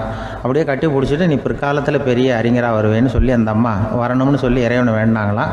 அவர் தான் இஸ்லாமிய மார்க்கத்தில், தீன் மார்க்கத்தில் பெரிய ஆளானது. அதாவது ஷர்புதீன் யாஹ்யான்னு ஒருத்தர், அவர் பெரிய இஸ்லாமிய பேரறிஞராக வந்தார். இப்படி அம்மா பேரில் பாசமாக உள்ளவங்கள்லாம் இருந்தாங்க நிறையா. அப்படி அந்த குடும்பத்தில் வந்து அந்த பாசம் நேசம் எவ்வளவு இருக்கோ அவ்வளவுக்கு அவர்கள் உயர்வார்கள்ங்கிறது தான் நம்முடைய பெரிய இதெல்லாம் பெரியவங்கள்லாம் சொல்லியிருக்கிறது அதுதான். அதனால தான் அந்த கணவனுடைய பங்கு என்ன, மனைவியினுடைய பங்கு என்ன, பிள்ளைகளுடைய பங்கு என்னங்கிறத பற்றி ரொம்ப விவரமாக சொல்கிறதுக்காக தான் அதை பற்றி நாம் சிந்திக்க வேண்டிய நேரம் இதுங்கிறதுனால தான். கணவனுக்கு வந்து இது வந்துடக்கூடாது, அதாவது கோபம் வரக்கூடாது, நிதானம் வேணும் அப்படின்லாம் சொல்லுவாங்க. நிதானம், கணவன் வந்து கோபப்படக்கூடாதுமா. அதுக்கு நாங்கள் மனுஷனுக்கு சினம் தவிர்த்தல்னு பயிற்சியெல்லாம் கொடுக்குறாங்க. இப்போது மனுஷன் கோபப்படாமல் இருக்கணும், போகணும் வரணும்னு அதுக்கு சொல்லுவோம் நாங்கள். சும்மா கதை ரூபமாக சொல்கிறது. அங்கே வேதாத்திரி மகரிஷின்னு இருக்கார், அவர் இதில் வந்து சினம் தவிர்த்தல்னு பயிற்சியை கொடுப்பாங்க. குடும்ப தலைவர்கள் பெரியவங்கள்லாம் வந்து அந்த பயிற்சியை எடுத்துக்கணும். என்னை கூப்பிட்டாங்க ஒரு தரம், சினம் தவிர்த்தல்னு ஒரு பயிற்சி கொடுக்குறோம், அதில் நீ வந்து பேசுன்னாங்க. நான் சொன்னேன், நான் பயிற்சிக்கு வேணா வரேன், என்னை பேச வேண்டாம் சார், நான் வந்து பயிற்சி கற்றுக்கிறேன்னு. இல்லை நீ அதெல்லாம் பயிற்சி நாங்கள் கொடுக்குறோம், நீ உனக்கு என்ன தெரியுமோ சொல்லு, மனுஷன் கோவப்படாமல் இருக்கணும், அதுக்கு ஏதாவது வழி சொல்லிட்டு போ அப்படின்னு கூப்பிட்டாங்க. சரின்ட்டு போனேன்.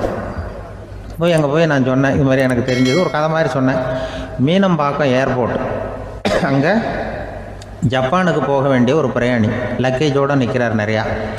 இதை வாங்கி பிளேனில் ஏற்றக்கூடிய ஒரு தொழிலாளி அவர்கிட்ட ஒரு சண்டை போடுறார், அடிக்க போகிறார், திட்டுறாரு, கண்டாமன்னு திட்டுறார். அவர் இதை ஒருத்தர் பார்த்துக்கிட்டே இருக்கார். அந்த சினம் தவிர்த்தல் பயிற்சி கொடுக்குற பேராசிரியர் ஒருத்தர் பார்த்துக்கிட்டே இருக்கார். இது எப்படி இவன் இந்த ஆள் அவ்வளவு கோபமாக அடிக்க போகிறான், திட்டுறான் அந்த பெரிய மனுஷன், இவர் பதிலுக்கு அவர் திட்டவே இல்லையே. அந்த தொழிலாளி சிரிச்சுக்கிட்டே சரி சார் அப்படின்னுட்டே இருக்கான். இவர் லக்கேஜை வாங்கி பிளேனில் ஏற்றுற தொழிலாளி இப்போ கண்ணாவுடனே அடிக்க போகிறான், திட்டுறான், முகம் செவந்து போச்சு. இவருக்கு என்ன ஆச்சரியம்னா, இந்த ஆள் இவ்வளவு கோவப்படுறான், அதை வாங்கி அந்த தொழிலாளி கொஞ்சம் கூட முகத்தில் கோபமே படலையே, சிரித்த முகத்தோடு இருக்கானே, இவன் வந்து நமக்கு பயிற்சி வகுப்பு எடுக்கலாம் போல இருக்க அப்படின்னு இவர் நினச்சிட்டார். ரொம்ப நேரம் அவர் கத்திக்கிட்டு இருந்தார். சரி சார்ன்ட்டு அதை வாங்கிட்டு அவர் போயிட்டார். போனதுக்கப்புறம் அவர் இந்த ஆள் அப்புறம் பிளேன் வந்தது, ஏறி அவர் போயிட்டார், ஜப்பானுக்கு போயிட்டார். அதுக்கப்புறம் இந்த சினம் தவிர்த்தல் பேராசிரியர் ஓடி போய் அந்த தொழிலாளியை பிடிச்சி கொண்டு வந்தார். இந்த பாருப்பா, நான் வந்து காலையிலேருந்து பார்த்துக்கிட்டு இருக்கேன், அந்த ஆள் உன்னை அடிக்க வந்தான், திட்ட வந்தான், இவ்வளவு கோவப்படுறான், உனக்கு பதிலுக்கு நீ கோவமே படலையே, உனக்கு கோவமே வராதா, அது எப்படி நீ சினம் தவிர்க்கிறது, எப்படி உனக்கு கோவமே வரலையா அப்படின்னு கேட்டிருக்கார். அப்போ அந்த தொழிலாளி சொன்னாராம், அப்படி இல்லை சார், மனுஷன்னு பிறந்தால் கோவம் படாமல் இருக்க முடியாது, எல்லாருக்கும் கோவம் வரும், அது அவங்கவுங்க வழியில் டீல் பண்ணுவாங்க, நான் அதை என் வழியில் டீல் பண்ணேன், அவ்வளோதான். அப்போ அவர் திட்டும் பொழுது உனக்கு கோபம் வந்ததுதானே? வந்தது சார். அப்போ அது எப்படி டீல் பண்ணேன்னு கேட்டிருக்காரு. அப்போ இவன் சொன்னான், நான் ஒன்றும் இல்லை சார், அந்த பிரயாணி வந்து இப்போ ஜப்பானுக்கு போயிட்டுருக்கார், அவர் லக்கேஜெலாம் அமெரிக்கா போயிட்டுருக்கு,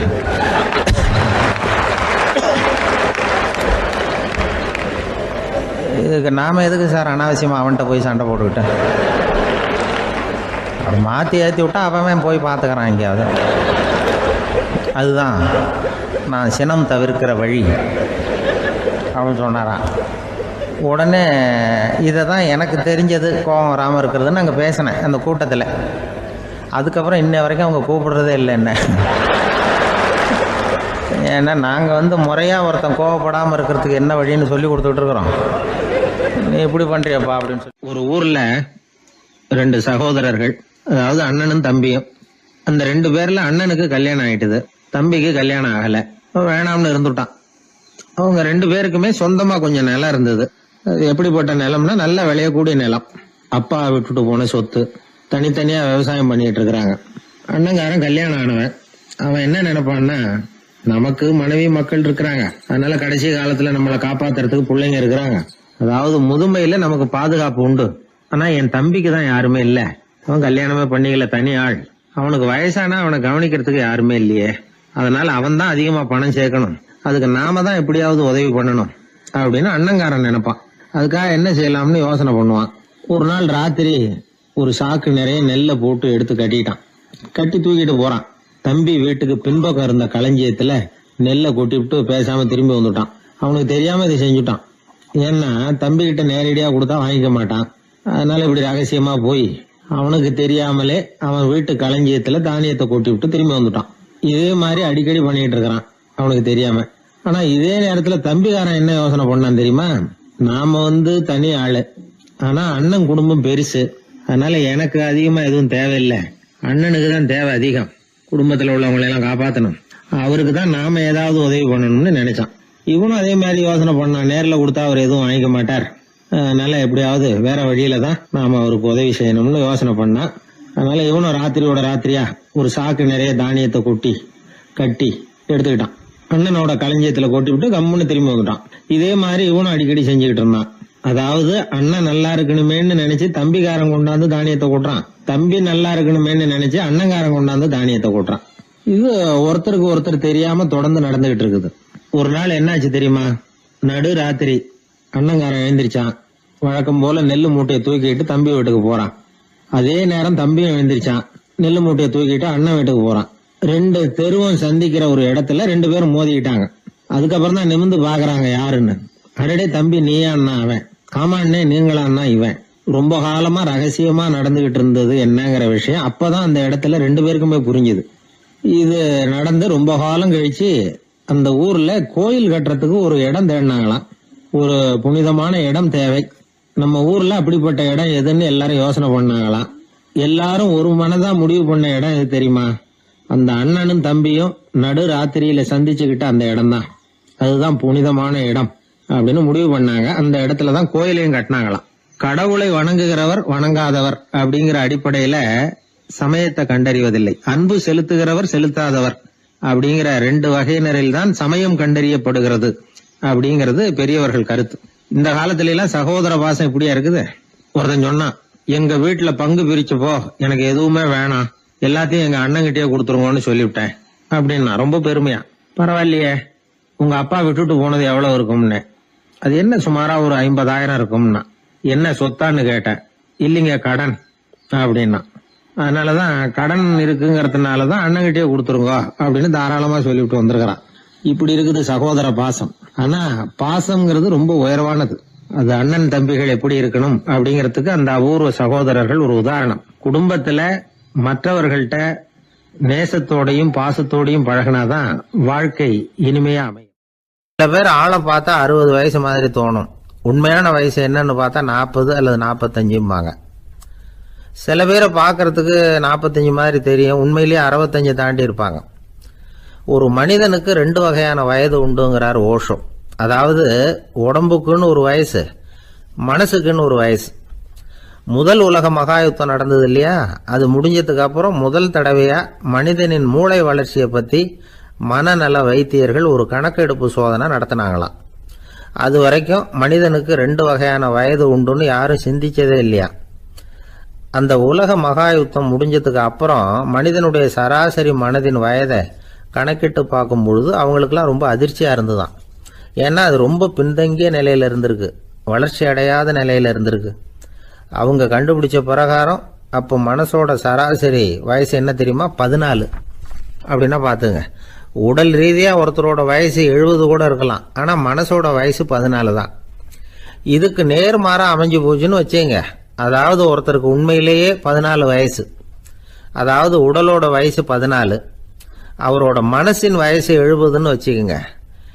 இப்படி அமைஞ்சுட்டுதுன்னா அவர் சீக்கிரம் ஞானத்தன்மை அடைஞ்சிருவார் அப்படின்னு அர்த்தம்.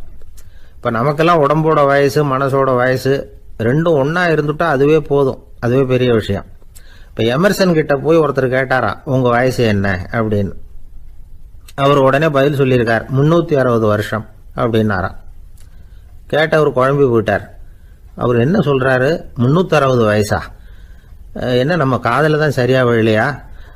எமர்சன் எப்பவும் உண்மையை பேசுகிற ஒரு சிறந்த அறிவாளி, அவர் இப்படிலாம் பொய் சொல்ல மாட்டாரே அப்படின்னு ஒரு யோசனை பண்ணிக்கிட்டே இவர் மறுபடியும் அவர் கிட்ட போனாராம். ஐயா, நீங்கள் சொன்னது சரியாக என் காதில் விழலை, அதனால் மறுபடியும் கேட்குறேன், உங்கள் வயசு என்ன அப்படின்னாராம். எமர்சன் மறுபடியும் சொல்லியிருக்கிறார், 360 வருஷம்னு. வந்தவருக்கு உண்மையிலேயே அதிர்ச்சியாக போட்டுது. அதுக்கப்புறம் மெதுவாக ஆரம்பித்தாராம், ஐயா, நீங்கள் சொல்கிறத என்னால் ஏற்றுக்க முடியாது. எப்படி பார்த்தாலும் இப்போ உங்களுக்கு வயசு ஒரு 60க்கு மேலே இருக்காதுன்னு நினைக்கிறேன் அப்படின்னாராம். நீங்கள் சொல்கிறது சரிதான், அது என் உடம்போட வயசுன்னாராம் எமர்சன்.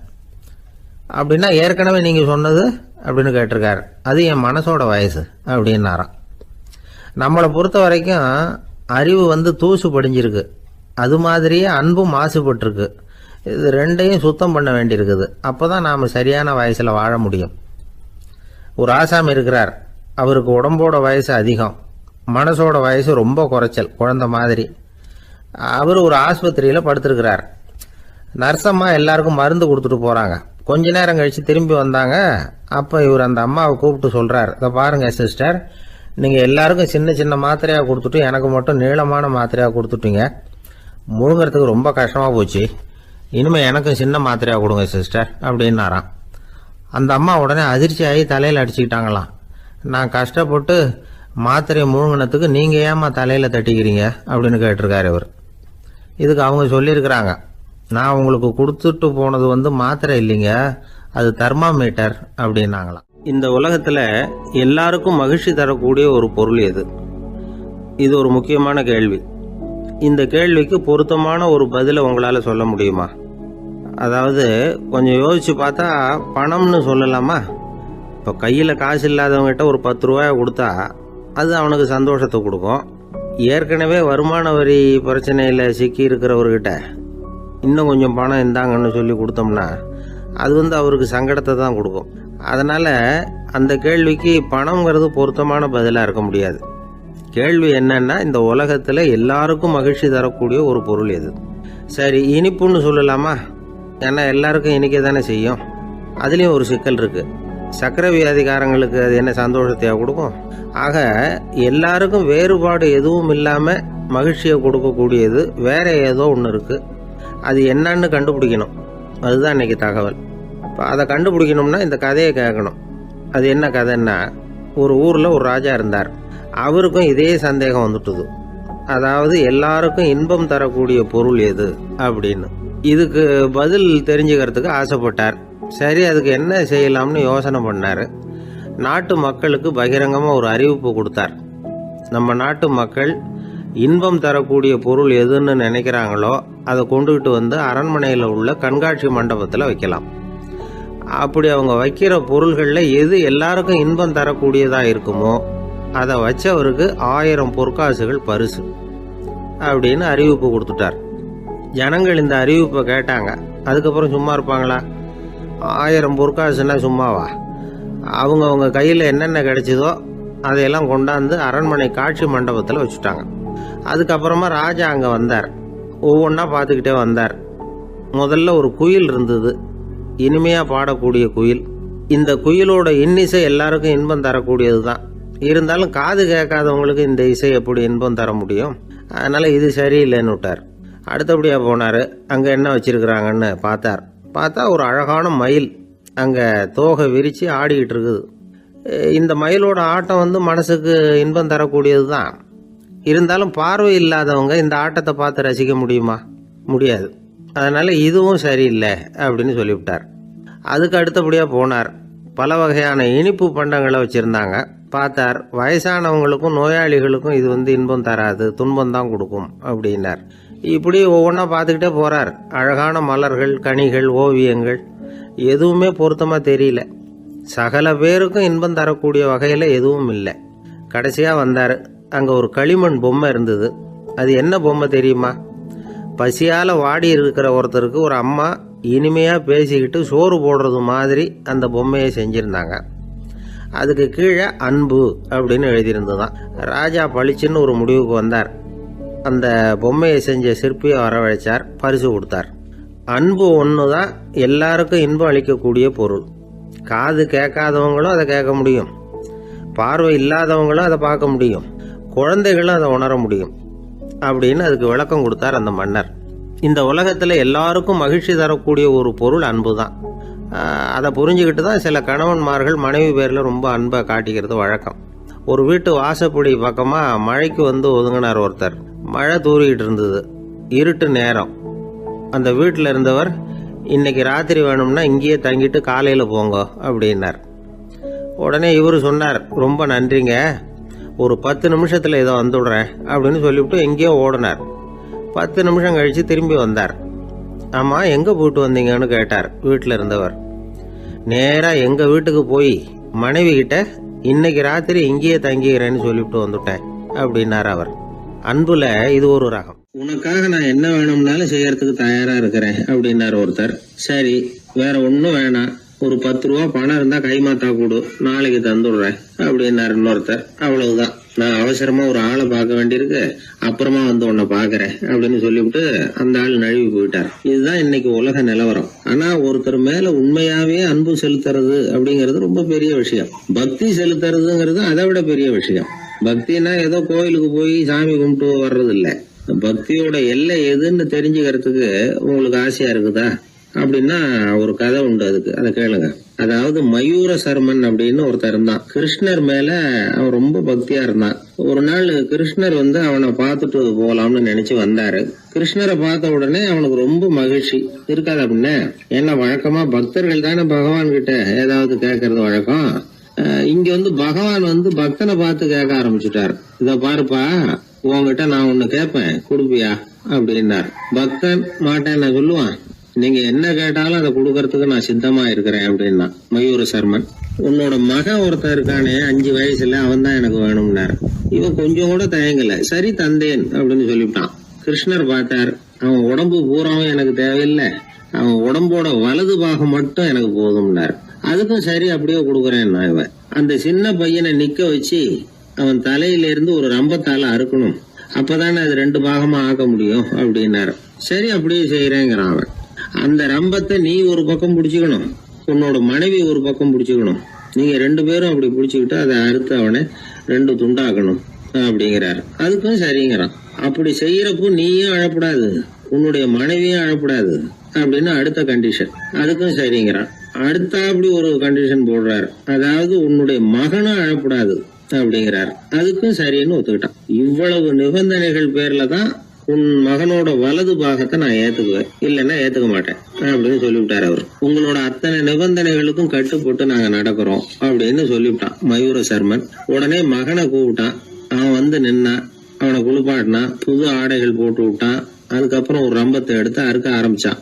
ஒரு பக்கம் அவன், இன்னொரு பக்கம் அவனுடைய மனைவி, நடுவுல அந்த பையன். அவங்க 2 பேர் கண்ணிலேயும் கண்ணீர் கொஞ்சம் கூட வரவே இல்லை. ஆனா அந்த சின்ன பையனோட இடது கண்ணில இருந்து மட்டும் கண்ணீர் வழிய ஆரம்பிச்சுட்டுது. இத கிருஷ்ணர் பார்த்துட்டார். என்னோட நிபந்தனைப்படி நீங்க நடந்துக்கல, அதனால உங்க பையனோட வலது பாகம் எனக்கு வேணாம்னு விட்டார். நாங்க 2 பேரும் அழலையே அப்படின்னா மயூர சர்மன். நீங்க அழல சரி, ஆனா உங்க பையனோட இடது கண்ணு மட்டும் அழுதுது அப்படின்னார். உடனே அந்த சின்ன பையன் என்ன சொன்னான் தெரியுமா? ஐயா, என் உடம்போட வலது பாகத்தை மட்டும் தானே பகவான் வந்து கேட்டாரு, வலது பாகம் பண்ணின புண்ணியத்தை இடது பாகம் பண்ணலையே அப்படின்னு நினைச்சுதான் இடது கண் அழுதுகிட்டு இருக்குது அப்படின்னா. உடனே கிருஷ்ணர் கண்ணுல தண்ணி வர ஆரம்பிச்சுட்டுதான். அந்த பையனை கட்டி பிடிச்சுக்கிட்டார். அவன் பழைய மாதிரி முழுசா ஆயிட்டான். இதுதான் பக்தியின் எல்லை அப்படின்னு விளக்கம் கொடுத்தார் ஒரு ஆன்மீக பேச்சாளர். பக்தியோட எல்லையை புரிஞ்சுக்கிறதுக்காக இந்த கதை. நீங்க உடனே பகவான் வந்து இப்படி எல்லாம் வந்து நின்றுகிட்டு பையனை வெட்டி விடு அப்படின்னு எல்லாம் கேட்பாரா அப்படின்னு எல்லாம் கற்பனை பண்ணக்கூடாது. ஆன்மீக விஷயங்களை வந்து ஆன்மீக நோக்கத்துல புரிஞ்சுக்கணும், அதுதான் முக்கியம். பக்தியோட எல்லைக்கே நம்மால போக முடியலன்னாலும் ஒரு ஓரத்துக்காவது போய் சேர முடியுதா அப்படின்னு முயற்சி பண்ணி பார்க்கலாம். அதுக்காக தான் இவ்வளவு. இப்போ நம்ம ஆளுங்களோட பக்தி எந்த அளவுக்கு இருக்குங்கிறத புரிஞ்சுக்கிறதுக்கு வேணும்னா ஒரு உதாரணம் சொல்லலாம். ஒருத்தர் கடவுள்கிட்ட வேண்டிக்கிட்டாராம், நான் செய்யற வியாபாரத்துல இன்னைக்கு 1000 ரூபாய் லாபம் கிடைச்சதுன்னா அதில் 500 ரூபாய உன் கோயிலுக்கு வந்து உண்டியல்ல போட்டு விடுறேன் அப்படின்னு வேண்டிக்கிட்டார். சொல்லிவிட்டு வியாபாரம் பண்ணார். 1000 ரூபா கிடைக்கல, 500 ரூபா தான் லாபம் கிடைச்சிது. அவர் அதுக்கப்புறம் அந்த கோயிலுக்கு போகல. ஏங்க, கிடைச்ச 500ல பாதியை உண்டியல்ல போட்டு விடுறது தானே நியாயம் அப்படின்னு கேட்டாங்க. அதுக்கு அவர் முறைச்சி பார்க்குறார். அப்புறம் சொல்றார், விவரம் தெரியாம பேசாதீங்க, கடவுள் ஏற்கனவே அவர் பங்கு 500 ரூபாயை எடுத்துக்கிட்டு மீதி 500 ரூபாயை தான் எனக்கு கிடைக்கிறது மாதிரி பண்ணியிருக்கிறார். அதனால இது எனக்கு சேர வேண்டிய பங்கு அப்படின்னு சொல்லிவிட்டார். இவரோட பக்தியின் எல்லை எந்த அளவில் இருக்குது பாத்தீங்களா? ஒரு பெரிய இடத்து பொண்ணு, நிறைய படிச்சிருக்கிறா, பட்டங்கள் எல்லாம் வாங்கியிருக்கிறா, வேலைக்கு எதுக்கும் போகல, அதுக்கு அவசியமும் இல்லை, வசதியான குடும்பம். அந்த பொண்ணுக்கு பொழுதுபோக்கு என்ன தெரியுமா? பத்திரிகை படிக்கிறது, தொலைக்காட்சி பார்க்கறது, வானொலி கேட்கறது, இதுதான் பொழுதுபோக்கு. முக்கியமாக அதில் வர்ற விளம்பரங்களை கவனிக்கிறது. சந்தைக்கு ஏதாவது புதுசாக பொருள் வந்திருந்தா உடனே காரை எடுத்துகிட்டு போக வேண்டியது, அதை வாங்கிட்டு வந்துட வேண்டியது. ஒரு நாள் அது மாதிரி ஒரு விளம்பரம் கண்ணில் பட்டது. புதுமையான சமையல் செய்யக்கூடிய சாதனம் ஒன்று வந்திருக்கிறதாக செய்தி. உடனே அதை வாங்கணும்னு ஆசை. வழக்கம் போல் அன்னைக்கு சாயந்தரமே காரை எடுத்துகிட்டு புறப்பட்டா. பார்த்தா விலை அதிகம்தான், இருந்தாலும் அதை பற்றியெல்லாம் கவலைப்படல. அதிக விலை கொடுத்து அந்த சமையல் இயந்திரத்தை வாங்கிட்டு வந்துட்டா. ஒரு பெரிய அழகான அட்டைப்பெட்டிக்குள்ளே அது இருந்தது. துண்டு துண்டு பாகங்களாக அதுக்குள்ளே அடுக்கி வைக்கப்பட்டிருந்தது. அதை ஒன்றோட ஒன்று சேர்த்து முழு இயந்திரமாக ஆக்கிய வேண்டியது நம்ம வேலை. அதெல்லாம் எப்படி ஒன்று சேர்க்கறது? அதுக்காக ஒரு கையேடு அது உள்ளே வச்சிருக்கிறாங்க. அந்த பொண்ணு வீட்டுக்கு வந்தா அட்டைப்பூட்டியை பிரிச்சா, ஒவ்வொரு துண்டு பாகத்தை எடுத்து வெளியில வச்சா, பக்கத்தில் அந்த விவர புத்தகத்தை வச்சுக்கிட்டா. அது பிரகாரம் அந்த பாகங்களை இணைச்சு பார்த்தா சரியா வரல. மறுபடியும் எல்லாத்தையும் பிரிச்சு பரப்பி வச்சுட்டு ஆரம்பத்துல இருந்து வர்றா. அப்பவும் சரியா வரல. சரி, நேரம் அந்த கடைக்கு போய் அங்கிருந்தே ஒரு ஆளை அழைச்சிட்டு வந்துருவோம் அப்படின்னு சொல்லி காரை எடுத்துட்டு அவ புறப்பட்டா. கடையில இருந்து ஒரு ஆளை கையோட அழைச்சிட்டு வந்தா. 2 பேரும் வந்து சேர்ந்தாங்க. அங்க அவங்களுக்காக ஒரு ஆச்சரியம் காத்துக்கிட்டு இருக்கு வீட்டுல. என்ன ஆச்சுன்னா, அந்த சமையல் இயந்திரம் அழகா கோக்கப்பட்டு அங்க இருக்குது. அது மட்டும் இல்ல, அதுல சமையல் வேலையும் நடந்துகிட்டு இருக்குது. யார் அதை பண்ணது? அவளுக்கு ஆச்சரியம். சமையல் வேலை செய்கிற பணிப்பெண் அங்க வந்தா. வேலை செய்யறவோ, நான் தான் அதை செஞ்சேன்னா. அந்த பொண்ணுக்கு படிக்க தெரியாது, பள்ளிக்கூடத்துக்கே போனதில்லை, சமைக்க தெரியும், அவ்வளவுதான். படிப்பறிவு இல்லாத காரணத்தினால அந்த குறிப்பு புத்தகத்தையும் அவளால படிச்சிருக்க முடியாது. எப்படி இதை பொறுத்தனே அப்படின்னு ரொம்ப ஆச்சரியமா கேட்டாவோ. அந்த விவரம் தெரியாத பொண்ணு, பணி பொண்ணு சொல்றா, படிப்பறிவு இல்லாத போது மூளையை பயன்படுத்த வேண்டிய கட்டாயம் ஏற்படுது, வேற ஒண்ணும் இல்லை அப்படின்னாலாம். படிப்பு மூலமா அறிவை சேகரிச்சுக்கலாம், புத்திசாலித்தனத்தை சேகரிக்க முடியாது. தகவல் அறிவுங்கிறது ஞானம் ஆகாதது அப்படின்னு சொல்லுவாங்க. அதுதான் இதுல முக்கியம். நம்மளும் ஒருத்தன் ரயில்ல பிரயாணம் பண்ணா, ராத்திரி பூரா பயணம், முடிஞ்சதும் பார்த்தா அவன் பொட்டியை காணல, யாரை திருடிட்டு போட்டாங்க. அதுக்காக இவன் கவலைப்படணும்ல, கவலைப்படல, சிரிச்சுக்கிட்டு இருக்கிறான். எதிரில் இருந்தவர் கேட்டார், ஏங்க பெட்டியை அவனோ எடுத்துட்டு போட்டானே, அதுக்காக கவலைப்படலையா நீங்க அப்படின்னாரு. நான் எதுக்காக கவலைப்படணும், அதோட சாவி என்கிட்ட தானே இருக்கு அப்படின்னு நானா. இவன் என்னுடைய நண்பர் ஒருத்தர், அவர் விரல்ல நகமே இருக்காது. என்ன காரணம்னு நினைக்கிறீங்க? எல்லாத்தையும் அவரே கடிச்சு துப்பிடுவார். அப்படி ஒரு பழக்கம். சின்ன குழந்தைகள் வந்து நகம் கடிக்குது, விரல் சூப்புது. இதுக்கு என்ன காரணம் தெரியுமா? குழந்தைகள் மனசுல ஏற்படக்கூடிய ஒருவித பாதுகாப்பின்மை, இன்செக்யூரிட்டி, அல்லது தான் வந்து சரியா கவனிக்கப்படல அப்படிங்கிற எண்ணத்தோட வெளிப்பாடு தான் அது அப்படிங்கிறாங்க டாக்டர்கள். சில இடங்கள்ல 2வது குழந்தை பிறந்த உடனே பெரியவர்கள் கவனம் வந்து முதல் குழந்தைகிட்ட இருந்து கொஞ்சம் விலகி 2வது குழந்தைகிட்ட போயிடும். அந்த சமயத்துல முதல் குழந்தைக்கு இந்த பழக்கம் ஏற்படுறதுக்கு வாய்ப்பு உண்டா. சில குடும்பங்கள்ல கணவன் மனைவி 2 பேருமே வேலைக்கு போறவங்களா இருப்பாங்க. குழந்தை வந்து ரொம்ப நேரத்துக்கு பெத்தவங்களை பிரிஞ்சு இருக்க வேண்டிய சூழ்நிலை இருக்கும். குழந்தை ஒரு பாதுகாப்பின்மையை உணர ஆரம்பிக்கும். இந்த பழக்கம் வந்துடும். அதனால ஒரு குழந்தைக்கு தான் வந்து ஒதுக்கப்படுறோம் அப்படிங்கிற நினைப்பு வராம பாத்துக்கணும். வளர்ந்த குழந்தைகளும் நகம் கடிக்கும். வயசானவங்க கிட்டையும் இந்த பழக்கம் இருக்கும். இது வந்து ஒரு மனச்சிதைவின் வெளிப்பாடு அப்படிங்கிறாங்க மனநல நிபுணர்கள். அம்மா அப்பா திட்டினாலும் சரி, அல்லது ஆசிரியர் திட்டினாலும் சரி, இந்த பழக்கம் வந்துடும். நாம தவறு பண்ணிட்டோம் அப்படிங்கிற நினைப்பு வர்ற சமயம் நகம் கடிக்க ஆரம்பிச்சிருவோம். ஏதோ ஒண்ணு அடையணும் அப்படின்னு நினைக்கிறோம், அதை அடைய முடியல. இப்படி ஒரு ஏக்கம் வர்ற சமயத்திலேயும் சில பேர் நகத்தை கடிக்க ஆரம்பிச்சிருவாங்க. ஒரு பெரிய அதிகாரி, தனியார் நிறுவனத்துல வேலை பார்க்கிறவரு, அவரு டென்ஷனா ஆயிட்டாருன்னா உடனே அறைக்கு அதை சாத்தி விடுவாங்களாம். அவரே சாத்திக்குவாராம். அப்படி சாத்திக்கிட்டு உள்ள எதையாவது வெறிச்சு பார்த்துக்கிட்டே நகத்தை கடிக்க ஆரம்பிச்சிருவாராம். இந்த பழக்கம் உலகம் பூரா உண்டு.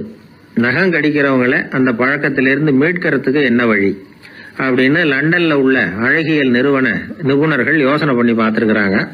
சில ஆய்வுகள் பண்ணி பார்த்தாங்களாம். அவங்க என்ன பண்ணாங்க தெரியுமா? நகம் கடிக்கிற பழக்கம் உள்ளவங்களையெல்லாம் தேடி பிடிச்சாங்க. அவங்களையெல்லாம் 3 பிரிவாக பிரிச்சுக்கிட்டாங்க. ஒரு பிரிவு கிட்ட என்ன சொன்னாங்கன்னா, உங்களுக்கு நகத்தை கடிக்கணுங்கிற நினைப்பு வர்றப்போலாம் டைரி எழுத ஆரம்பிச்சிருங்க அப்படின்னாங்களாம். இன்னொரு பிரிவு கிட்ட உங்களுக்கு அந்த நினைப்பு வர்றப்போலாம் உங்க நகத்துக்கு வண்ணம் பூச ஆரம்பிச்சிருங்க, அழகுபடுத்த ஆரம்பிச்சிருங்க, நெயில் பாலிஷ் போடுறாங்களே அது மாதிரி, அப்படி ஒரு யோசனை சொல்லியிருக்காங்க.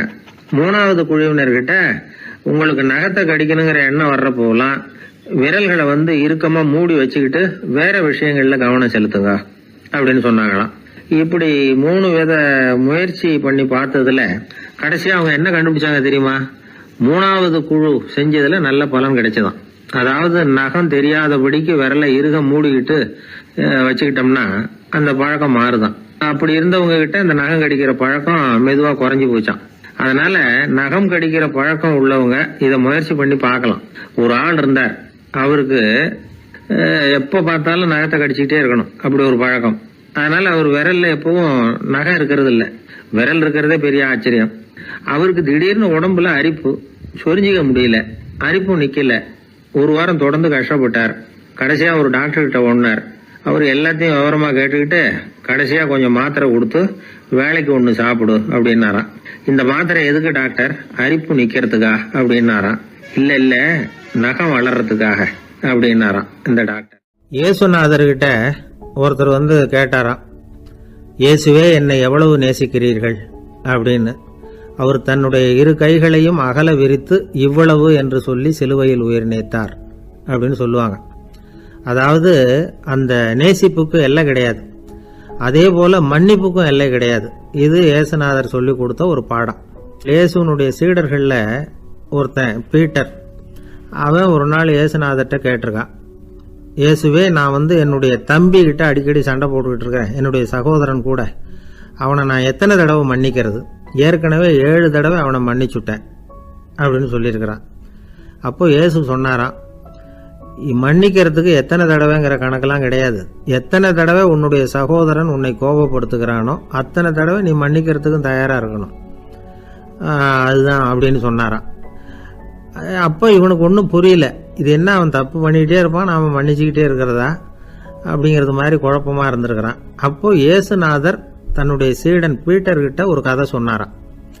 அந்த கதை இன்றைக்கு நாம எல்லாரும் சிந்தித்து பார்க்க வேண்டிய ஒரு கதை. அதாவது மன்னிப்பை விரும்புகிறவர்கள் மன்னிக்கவும் தயாராக இருக்க வேண்டும் அப்படிங்கிறது தான் அந்த கதையினுடைய தத்துவம். அந்த இயேசுநாதர் சொன்ன கதை என்னன்னா, ஒரு மன்னர் இருந்தார். அவர் ஒரு நாள் அரண்மனையில் உட்காந்து கணக்கு வழக்குகள்லாம் பார்த்துக்கிட்டு இருந்தார். நம்ம அரண்மனையிலிருந்து யார் யார் அரசாங்க கடன் வாங்கியிருக்கிறாங்க, யார் யார் திருப்பி செலுத்தி இருக்கிறாங்க அப்படிங்கிற விவரத்தையெல்லாம் பார்த்துக்கிட்டு இருந்தார். அப்போதான் புரிஞ்சுது, அந்த அரண்மனையில் வேலை செய்கிற ஒருத்தனே அரசாங்க கடன் வாங்கியிருக்கிறான். எவ்வளவு? 10,000 பொற்காசுகள் வாங்கியிருக்கான் கடன். இந்த 10,000 பொற்காசுகளை திருப்பி செலுத்தலை அரசாங்கத்துக்கு. இது மன்னர் கவனத்துக்கு வந்தது. உடனே நம்ம அரண்மனையில் இருக்கிறவனே அரசு கடன் வாங்கி திருப்பி செலுத்தாமல் இருக்கான், அவனை கூப்பிட்டு வாங்கன்னு சொல்லி கூப்பிட்டுட்டு வந்தாங்களாம். விசாரிச்சிருக்கிறாங்க, என்னப்பா நீ எவ்வளவு ஒன்று? ஆமாங்க 10,000 பொற்காசுகள் வாங்கியிருக்கிறேன், இன்னும் திருப்பி கட்டலைன்னு இருக்கான். உடனே அவர் மன்னர் சொல்லியிருக்கிறார், நம்ம சட்டத்திட்டப்படி நீ உடனே பணத்தை திருப்பி கட்டிடு. அப்படி உன்னால் கட்ட முடியலன்னா உன்னுடைய வீடு வாசல் சொத்து சுகம் எல்லாத்தையும் விற்று அந்த பணத்தை அரசு கருவூலத்தில் சேர்த்துக்கிறதுக்கு நானே ஏற்பாடு பண்ணிடுறேன் அப்படின்னு அந்த மன்னர் சொன்னாராம். இவன் அப்படியே அதிர்ச்சி ஆகிட்டான், அப்படியே பொத்துன்னு காலில் விழுந்தானா. மன்னா என்னை மன்னிச்சுங்க, என்னால் முடியல, எனக்கு மன்னிப்பு கொடுங்க அப்படின்னு இருக்கான். உடனே அவர் எழுந்திரிச்சு, சரி நீ மன்னிப்பு கேட்டுவிட்ட, அதனால் உன்னை மன்னிக்கிறேன், நீ பணம் கட்ட வேண்டாம் அப்படின்னு சொல்லி அந்த மன்னர் அவனை விட்டுட்டாராம். பணத்தையும் தள்ளுபடி போட்டார், நீ திருப்பி கட்ட வேண்டான்னு. இவனுக்கு ரொம்ப மகிழ்ச்சி, அதனால் ரொம்ப உல்லாசமாக வந்துகிட்டு இருக்கிறான். தெருவில் வந்துகிட்டு இருக்கிறப்ப இவங்கிட்ட கடன் வாங்கின ஒருத்தன் எதுக்கு வந்துகிட்டு இருக்கான். அவன் இவங்கிட்ட ஒரு 100 பொற்காசுகள் கடன் வாங்கியிருக்கான். அவன் வந்தான், இவன் போய் அவன் சாட்டையை பிடிச்சிக்கிட்டான், நீ எப்படா என் கடனை திருப்பி கொடுக்க போறேன்னு. அவன் இப்போ முடியல, கொஞ்சம் பொறுத்துக்கா, அப்புறம் தரேன் இருக்கான். அதெல்லாம் முடியாது, நீ கொடுத்து தான் ஆகணும் அப்படின்னு இவன் புடிவமாக சொல்கிறான். இப்போ நிலைமையை பாருங்கள், இவன் ஏற்கனவே 10,000 பொற்காசுகள் அரசாங்கத்தில் கடன் வாங்கினா அதுக்கு மன்னிச்சு விட்டுட்டார் இவனை. ஆனால் இவன் இன்னொருத்தனை மன்னிக்கிறதுக்கு தயாராக இல்லை. இவங்கிட்ட கடன் வாங்கின இன்னொருத்தன் 10 பொற்காசுகள் அவனை மன்னிக்க தயாராக இல்லை. அவனை கொண்டு போய் நீதிமன்றத்தில் கொண்டு போய் நிறுத்தி தண்டனை வாங்கி கொடுத்துட்டான். நீதிபதி என்ன சொன்னார், அந்த இவன் வாங்கின பொற்காசுகளை திருப்பி கட்டுற வரைக்கும் ஜெயிலில் இருக்கணுங்கிறது தீர்ப்பு. ஆனால் உடனே அரசர் காதில் விழுந்தது. சொல்லிட்டாங்க, உங்ககிட்ட மன்னிப்பு வாங்கிட்டு போனானே ஒருத்தன், அவன் இன்னொருத்தனை மன்னிக்கிறதுக்கு தயாராக இல்லை, அவனை கொண்டு போய் ஜெயிலில் அடைச்சிட்டான் அப்படின்னு. உடனே மன்னர் பார்த்தார், இவனை மறுபடியும் கூப்பிட்டு வர சொன்னார். தபாரப்பா, நான் உன்னை மன்னிச்சு விட்டேன், ஆனால் நீ இன்னொருத்தனை மன்னிக்கிறதுக்கு தயாராக இல்லை, அதனால் என்னுடைய தீர்ப்பையும் மாத்துறேன், நீயும் அரசு கடன் தீர்ற வரைக்கும் ஜெயிலில் தான் இருக்கணும் அப்படின்னு சொல்லி ஜெயிலுக்கு அனுப்பிச்சிட்டாராம். இப்படி ஒரு கதையை இயேசுநாதர் தன்னுடைய சீடருக்கு சொன்னதாக ஒரு வரலாறு. அது என்ன, அதுலேருந்து நாம் புரிந்து கொள்ள வேண்டியதுன்னா, நாம் மன்னிக்கப்படணும்னு நாம் விரும்புகிறோம்னா நாம் இன்னொருத்தரை மன்னிக்கிறதுக்கு தயாராக இருக்கணும். அதனால் நாம் இன்னொருத்தரை யாரையும் மன்னிக்க மாட்டோம், ஆனால் என்ன இன்னொருத்தரை மன்னிக்கணும் அப்படிங்கிறது மாதிரி செய்யக்கூடாதுன்னு சொல்லுவாங்க. அது மாதிரி நாம் இப்போ இது தப்பாக புரிஞ்சுக்கிறவங்களும் இருக்கிறாங்க. பாவம் மன்னிப்புங்கிறதெல்லாம் எதுக்குன்னா, அதாவது மறுபடியும் பாவம் செய்யாமல் இருக்கிறதுக்காக தான். அதான் மன்னிக்கிறாரே அப்படிங்கிறதுக்காக மறுபடியும் பாவம் பண்ணிகிட்டு இருக்கிறது இல்லை. அதான் ஒருத்தர் கேட்டாராம், பாவத்திலேருந்து மன்னிப்பு கிடைக்கணும்னா நீ என்ன செய்யணும் அப்படின்னு கேட்டிருக்கார். அதுக்கு அவன் சொல்லியிருக்கிறான், நான் முதல்ல பாவம் செய்யணும், அப்போ தானே மன்னிப்பு கிடைக்கும் அப்படின்னு நானாம். இப்படிப்பட்டவர்கள் தான் இன்றைக்கி உலகத்தில் அதிகமாக இருக்கிறாங்க. அதனால் இந்த மன்னிப்பின் மகத்துவங்கிறது இயேசுநாதர்கிட்டேருந்து தான் நாம் புரிஞ்சுக்கணும். அந்த இயேசு சொன்ன அந்த மன்னிக்கிற மனோபாவம் இருந்தால் இன்றைக்கி உலகம் பூராவும் அமைதி பூங்காவாக இருக்கும். அதில் ஒன்றும் ஆச்சரியமே இல்லை, அதில் ஒன்றும் சந்தேகமும் இல்லை. அதனால் மன்னிக்கிற மனோபாவத்தை நாம் எல்லாரும் நமக்குள்ளே வளர்த்து கொள்ள வேண்டும் அப்படிங்கிறது தான் நாம் இன்றைக்கு எல்லோரும் சிந்தித்து பார்க்க வேண்டிய ஒரு செய்தி. வயிறு பசிக்குதேங்கிறது சிலரோட கவலை, வயிறு பசிக்க மாட்டேங்குதே அப்படிங்கிறது சில பேரோட கவலை. 2 விதமான கவலைக்கும் வயிறு தான் காரணமாக இருக்குது. வயிறு பசிச்சதுன்னா அது இயற்கை, வயிறு பசிக்கலைன்னா அது வியாதி. ஆனால் பசியையும் நாம் பசிப்பிணி அப்படின்னு தான் சொல்லுவோம். என்ன காரணம்? வியாதியை போக்க வேண்டியது எவ்வளவு முக்கியமோ அதை விட முக்கியம் பசியை போக்க வேண்டியது. ஒரு சமுதாயத்தில் பசிப்பிணியே இருக்கக்கூடாது, அதுதான் நல்ல சமுதாயம். பசியை போக்கணும்னா சாப்பாடு போடணும், பசியின்மையை போக்கணும்னா வைத்தியம்தான் பண்ணணும். இது சம்பந்தமாக எவ்வளவோ ஆராய்ச்சிகள் நடக்குது, நிறைய மருந்து கண்டுபிடிச்சிருக்கிறாங்க. நம்ம உடம்புல பசியை தூண்டக்கூடிய பகுதி எது, இதை முதல்ல தெரிஞ்சுக்கணும் இல்லையா? நாம் சாப்பிட்ற ஆகாரம் செரிக்கிறதுக்கு எது காரணம் தெரியுமா? நம்ம மூளையோட பின்பகுதி தான் அதுக்கு காரணமாக இருக்குதாம்.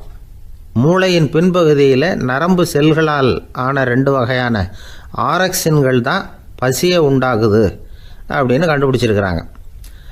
2 ஆய்வாளர்கள் இதை கண்டுபிடிச்சிருக்காங்க. அவங்க 2 பேரும் டெக்சாஸ் பல்கலைக்கழகத்தில் ஹார்வர்டு ஹக்ஸ் மருத்துவ கல்வி நிலையத்தில் பணிபுரிகிறவங்களாம். உண்பது தேவைங்கிறது உணரப்படும் போது மூளையின் அந்த குறிப்பிட்ட பகுதி ஆரக்சின் அப்படிங்கிற ஹார்மோன்களை சுரக்கும். அது பசி உணர்வை தூண்டும் அப்படிங்கிறது தான் அந்த ஆய்வாளர்களின் கண்டுபிடிப்பு. இந்த ஆரக்சின் வேறு சில உயிரினங்கள்லேயும் உண்டு. இப்போ எலிகளில் கூட இது இருக்குது. அதனால் எலிகளை வச்சு இது சம்பந்தமாக ஆராய்ச்சி பண்ணாங்க. எலிகள் உடம்பில் ஆரக்சினை செலுத்தி பார்த்தாங்க. உடனே என்னாச்சு தெரியுமா? அந்த எலியெல்லாம் பசியால் துடிக்க ஆரம்பிச்சுட்டுது. எதையாவது தின்னு பசியை தீர்த்தா போதுங்கிற அளவுக்கு அந்த எலிகள்லாம் அல்லாட ஆரம்பிச்சுட்டுது. இயல்பாக சாதாரணமாக அந்த எலிகள் எவ்வளவு சாப்பிடுமோ அது மாதிரி 8 முதல் 10 மடங்கு அதிகமான ஆகாரத்தை 1 மணி நேரத்துக்குள்ளே சாப்பிட்டு தீர்த்துட்டு தான். சில எலிகளின் மூளையில் இந்த ஆரக்சின் அளவை கட்டுப்படுத்தி பார்த்துருக்குறாங்க. உடனே என்னாச்சு தெரியுமா? அதெல்லாம் சாப்பாட்டை கண்டால் முகத்தை திருப்பிட்டு போக ஆரம்பிச்சுட்டு தான். அந்த எலிகளுக்கு பசி எடுக்கலையாம். இந்த ஆராய்ச்சியின் அடிப்படையில் பசியை எடுக்காமல் இருக்கிற மனிதர்களுக்கும் பசியை தூண்ட முடியும் அப்படின்னு சொல்லி ஆராய்ச்சியாளர்கள் தெரிவிச்சிருக்கிறாங்க. ஆக ஆரக்சின் தான் பசிக்கு காரணம்ங்கிறது தெரிஞ்சு போச்சு. சரி, இந்த ஆரக்சின் அப்படின்னா என்ன? அது ஒரு கிரேக்க சொல். அதுக்கு பசின்னு அர்த்தம். நம்ம ஆளுங்களுக்கெல்லாம் பசியை தூண்டுறதுக்கு மருந்து தேவையில்லை, பசியை குறைக்கிறதுக்கு தான் மருந்து தேவை. ஒரு அம்மா டாக்டரை தேடி வந்தாங்களாம். டாக்டர், எங்கள் வீட்டுக்காரருக்கு திடீர்னு அகோர பசி, நிறைய சமைச்சு போடுறேன், அவ்வளவையும் சாப்பிட்டுட்டு கீழே கிடக்கிற குப்பை கூலங்களையும் எடுத்து சாப்பிட ஆரம்பிச்சுட்றார், இது என்னன்னு கவனித்து பாருங்கள் அப்படின்னாங்களாம். எவ்வளோ நாளாக அப்படி இருக்குதுன்னு கேட்டிருக்காரு டாக்டர். ஒரு வாரமாக அப்படி இருக்குதுன்னாங்களாம். இவ்வளவு நாளாக ஏன் சும்மா இருந்தீங்க, ஆரம்பத்திலே இங்கே அழைச்சிட்டு வர வேண்டியது தானே அப்படின்னாரான் டாக்டர். அது ஒன்றும் இல்லை டாக்டர், வீடு பூரா சுத்தமாகட்டுமேன்னு பார்த்துக்கிட்டு இருந்தேன் அப்படின்னாங்களாம் அந்த அம்மா. ஒருத்தர் ரொம்ப அவசரமாக போயிட்டு இருந்தார். எங்கே சார் போகிறீங்கன்னு கேட்டோம். எனக்கு வேண்டியப்பட்ட ஒருத்தருக்கு குழந்தை பிறந்திருக்கிறதாக செய்தி வந்திருக்கு, அதுதான் ஆஸ்பத்திரிக்கு போயிட்டுருக்கேன், பார்த்துட்டு வரலாம்னு அப்படின்னார். அப்படின்னா கொஞ்சம் இப்படி உட்காருங்க அப்படின்னோம். சில விவரமெல்லாம் சொல்கிறேன் கேட்டுக்கிட்டு போங்க அப்படின்னோம். உட்காந்தார். அப்புறம் சொல்ல ஆரம்பித்தோம். புதுசாக பிறந்திருக்கிற ஒரு குழந்தைய பார்க்க போகிறதுன்னா அது சாதாரண விஷயம் இல்லை. அதில் ரொம்பவும் கவனமாக நடந்துக்கணும். புது குழந்தைக்கு நோய் சுலபமாக தொற்றும். முக்கியமாக காற்று மூலமாக பரவுகிற நோய்கள் சுலபமாக வந்துடும். அதனால் நமக்கு உடம்பு சரியில்லைன்னா குழந்தைய விட்டு கொஞ்சம் தள்ளியே இருக்கிறது தான் நல்லது. பெரியவங்களை பொறுத்த வரைக்கும் சாதாரணமாக உள்ள ஒரு கிருமி கூட குழந்தைய பொறுத்த வரைக்கும் ரொம்ப மோசமான ஒரு கிருமியாக இருக்கும். சில வெளிநாடுகளில் எப்படி தெரியுமா, பிறந்த குழந்தை தூங்கிக்கிட்டு இருக்கிற ஒரு ரூமுக்கு போகணும்னா போகிறவங்க முகமூடி போட்டுக்கணும், காலணிகளை மாற்றிக்கணும், அவ்வளவு சுத்தமாக உள்ளே போய் பார்த்துட்டு வரணும். பொதுவாக சில ஆஸ்பத்திரிகளில் பார்த்தீங்கன்னா பார்வையாளர்கள் நேரத்தில் விசிட்டிங் ஹவர்ஸ் தாயை விட்டு குழந்தைய தனியாக பிரித்து வச்சுருவாங்க. எதுக்குன்னு நினைக்கிறீங்க? அந்த நேரம் பல பேர் வருவாங்க போவாங்க, அவங்க கை கால் சுத்தமாக இருக்காது. சுத்தம் இல்லாத கைகள் மூலமாக கிருமிகள் பரவும். சுத்தம் இல்லாத கைன்னா மண்ணு தூசி படிஞ்சிருக்கிற கை மட்டும் தான் அர்த்தம் இல்லை. சாலையில் கையை வீசிக்கிட்டு நடந்து வர்றீங்க, குழந்தைய பொறுத்த வரைக்கும் அது கூட சுத்தம் இல்லாத கை தான். தாயை தவிர மற்றவங்க குழந்தைய தூக்காமல் பார்த்துக்கிறது நல்லது. தாய் கூட அளவோட கொஞ்சிறதோடு நிறுத்திக்கணும். புதுசாக ஒரு குழந்தைய பெற்றிருக்கிற பொண்ணுக்கிட்ட மற்ற தாய்மார்கள் ஏதாவது சொல்லிக்கிட்டே இருப்பாங்க. குழந்தைய அப்படி வளர்க்கணும் இப்படி வளர்க்கணும் அப்படின்னு ஏதாவது அட்வைஸ் பண்ணிக்கிட்டே இருப்பாங்க. இப்படி ஓவராக அறிவுரை பண்ணுறது அந்த பொண்ணை குழப்பி விட்டுரும். அதனால் அப்படிலாம் பண்ணக்கூடாது. அந்த பெண்ணே ஏதாவது கேட்டால் கூட டாக்டர் சொல்ல வேண்டிய விவரங்களை எல்லாம் நாமே சொல்லிக்கிட்டு இருக்கக்கூடாது. புதுசாக பிறந்திருக்கிற குழந்தைய மட்டும்தான் இப்படி பார்க்கணும்னு இல்லை. ஒரு நோயாளி குழந்தைய பார்க்க போகிறதுனா கூட ரொம்ப எச்சரிக்கையாக தான் நடந்துக்கணும். ஒரு தின்பண்டமோ விளையாட்டு சாமானோ அந்த குழந்தைக்கு நாம் வாங்கிட்டு போகிறதா வச்சுக்குவோம். அதை நேராக கொண்டுகிட்டு போய் அந்த குழந்தைகிட்டே கொடுக்கக்கூடாது. அதோட அப்பா அம்மா கிட்ட ரகசியமாக கொடுக்கலாம். அவங்க முடிவு பண்ணட்டும் குழந்தைகிட்ட அதை கொடுக்கலாமா வேண்டாமாங்கிறத. அவங்களுக்கு தான் தெரியும் அதோட மனசும் உடம்பும். உங்கள் அக்கறையை காட்டுறதா நினச்சிக்கிட்டு குழந்தை வாயில் எதையும் கொண்டுட்டு போய் போடாதீங்க. போகிறப்போ உங்கள் வீட்டு குழந்தையும் அழைச்சிட்டு போகாதீங்க. இது நோயை வாங்கிட்டு வந்துடும், அல்லது புதுசாக ஒரு நோயை அதுக்கிட்ட கொடுத்துட்டு வந்துடும். என்னதான் உங்களுக்கு பழக்கமான குழந்தையா இருந்தால் கூட அதுக்கு விருப்பம் இல்லைன்னா பேசக்கூடாது. அங்கே போய் அவங்க பள்ளிக்கூடத்தை ஞாபகப்படுத்திட்டு இருக்கக்கூடாது. நோயில் இருக்கிறப்ப ஸ்கூலை பற்றி பேச அது விரும்பாது. ஆஸ்பத்திரியை விட்டு வெளியில் புறப்படுறப்போ குழந்தைகிட்ட சொல்லணும்னு அவசியம் இல்லை. அதோட அப்பா அம்மா கிட்ட சொல்லிவிட்டு புறப்பட்டா போதும், குழந்தை கோபிச்சிக்காது. சமூக சம்பிரதாயத்தை பற்றி அது கவலைப்படுறதில்லை. இப்படி எல்லா விவரமும் நம்ம எதிரில்